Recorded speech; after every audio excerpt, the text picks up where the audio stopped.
She said, "Trust me." You closed your eyes. You wanted to believe. You leaned in. You felt the weight of those 2 words, heavy with promise, light on proof. Welcome to your night's closure, your sanctuary of calm. No images, no noise, just my voice, guided by intentionally crafted phrases and insights, gently sharing affirmations and stories for your quiet mind.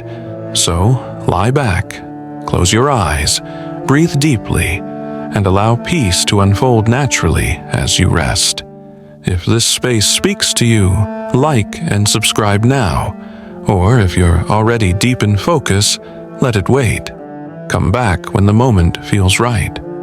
He looked into her eyes and nodded. "Okay," he whispered. But in the silence that followed, he heard the echo of unkept promises louder than her words. Trust isn't built on stubborn insistence. It's woven in consistency. Yet she leaned on "trust me" like a shield, deflecting every question that sought clarity. She waved away doubts with a smile, but her actions painted a different picture. Late replies when she promised immediacy, secretive laughter with someone else's name, plans that dissolved when they conflicted with hers. He found himself replaying moments, her voice dipping in tone, the way she slipped her phone face down, the casual "I'll handle it" that left him stranded. He remembered how trust had once been a quiet comfort, a shared rhythm between 2 hearts. Now, it felt like walking a tightrope with blindfolded eyes. Still, he stayed, offering faith as she demanded it, hoping each "trust me" would someday match the reality he craved. No calls when she said she'd be home. Texts that arrived days later, apologetic but empty. Promises of honesty that faded in her next vanishing act. A phone screen she flipped away as soon as he entered the room, his heart echoing each "trust me" with a little less faith. He wondered, is trust her demand or her promise? Is her gaze sincere or rehearsed? Is her heart open or guarded behind words? You kept making excuses for her. She must be tired. Maybe she forgot. Maybe something came up. But the pattern never lied. At first, it was subtle. A promise of a weekend together, followed by a quiet cancellation. A sweet message late at night. Then silence the next day. Her affection showed up like a performance, just enough to keep you hopeful, never enough to feel secure. She'd say she missed you, but scroll through her phone while you sat across from her. She'd post about quality time, yet turn her back to you during conversations. You told yourself not to overthink, to give her space, to be the understanding one. And so you waited. Waited for her texts to feel real again. Waited for her kisses to carry weight. Waited for the moment her words would finally match her presence. But what you didn't notice, at least not right away, was how that waiting slowly shaped you. You stopped asking for reassurance. You stopped speaking up when her tone changed.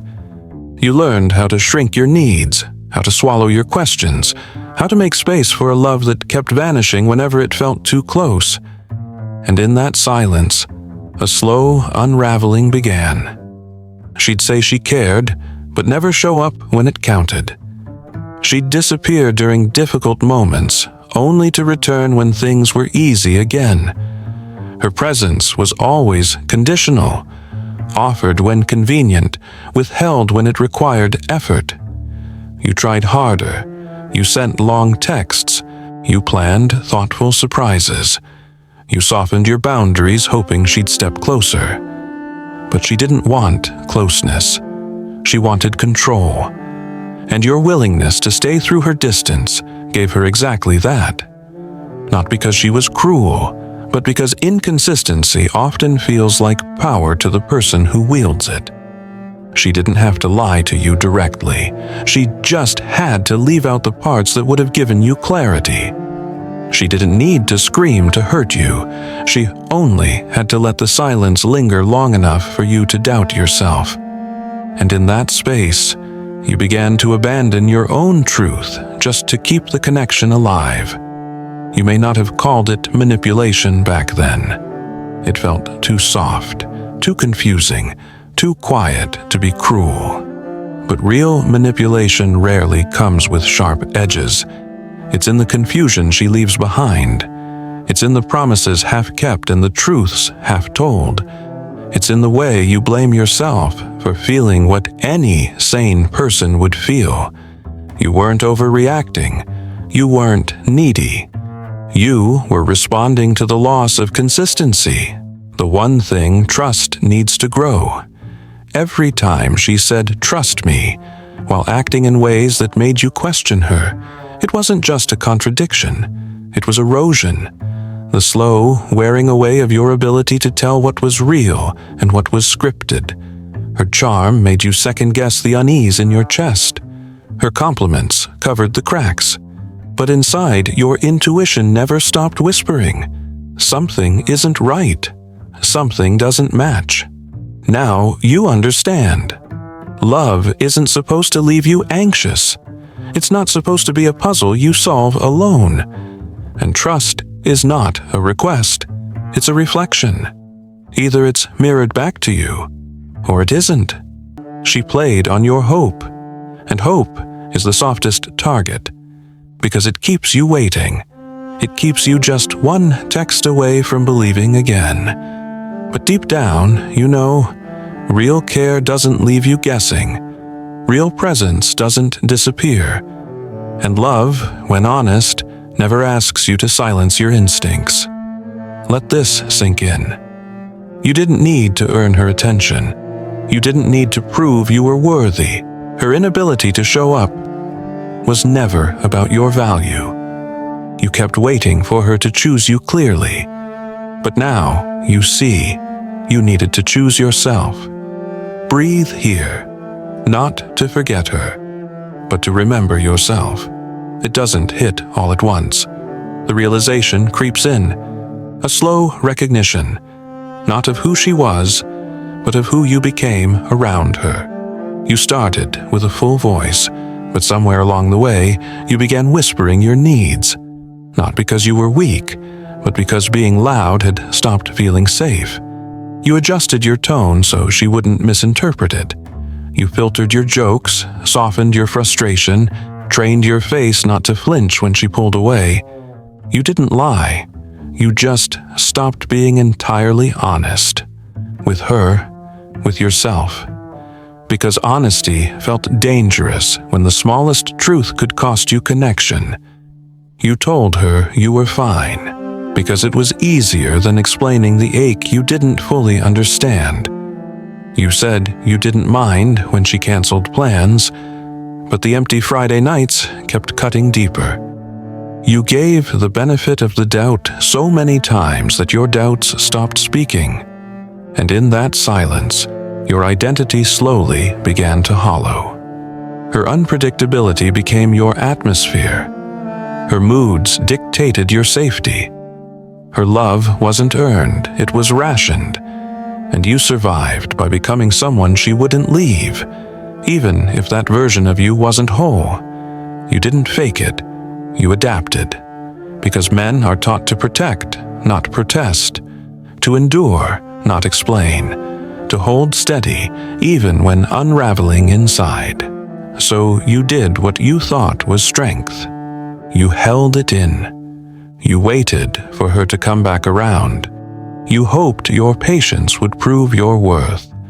But no amount of quiet strength can make someone love you the right way. And holding in your truth doesn't keep someone closer. It just buries you deeper beneath yourself.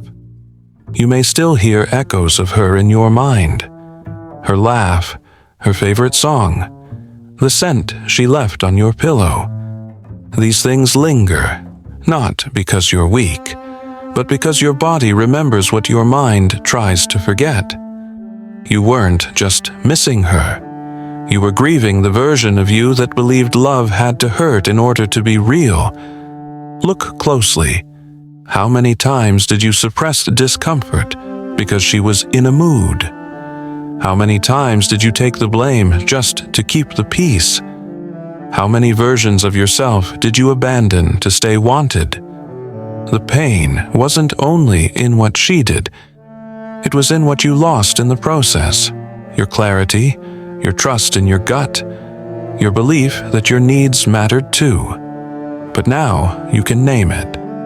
You can see the toll it took to maintain the illusion of closeness. And that's the shift. Because what you name, you can no longer pretend isn't there. And what you see clearly, you can choose not to repeat. It wasn't just heartbreak. It was self-erasure, camouflaged as connection, packaged as love, disguised in romantic gestures and goodnight texts. But love doesn't cost your voice. It doesn't erase your edges. And it never, ever makes you feel invisible in your own skin. Let these truths rise. You're not too sensitive. You're not hard to love. You're not a problem to fix. You were a mirror, and she only loved her reflection in you. When that reflection no longer fed her, she faded. And when she faded, you finally saw the space she took up. Now, breathe into that space, because it belongs to you, not her memory, not her shadow, you.